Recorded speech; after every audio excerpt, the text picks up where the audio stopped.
Titre, un dimanche placé aussi sous le signe de l'émotion au Faouët dans le Morbihan où un hommage a été rendu à ce jeune homme Jean-Corentin Carré. Ce jeune breton est considéré comme le plus jeune poilu de la Grande Guerre. Il s'était engagé à l'âge de 14 ans.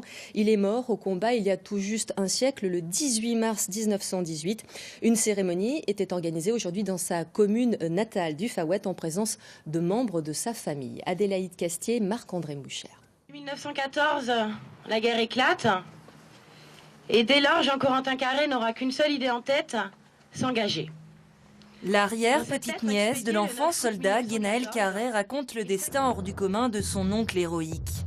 Jean-Corentin Carré est né en 1900 au Faouët. Le jeune garçon s'avère débrouillard. Sa soif de patriotisme dans une France qui entre en guerre va le pousser à mentir et tricher sur son âge pour s'engager. Il va ainsi devenir l'un des plus jeunes poilus restés aujourd'hui dans l'histoire. C'est un peu le héros de la famille. donc voilà, son prénom Jean a été redonné à beaucoup, Corentin aussi, ça fait partie des générations qui arrivent. Il est toujours en deuxième, troisième, quatrième prénom, donc c'est toujours très, très marqué dans la famille. Ouais. Durant ces 3 années sur le front, le jeune breton va écrire un cahier dans lequel il raconte son quotidien. De nombreux écrits mis à l'honneur durant la cérémonie. Dans ses lettres, Jean-Corentin Carré exprime avec détermination ce que lui a appris l'école de la Troisième République. C'est le produit d'une époque.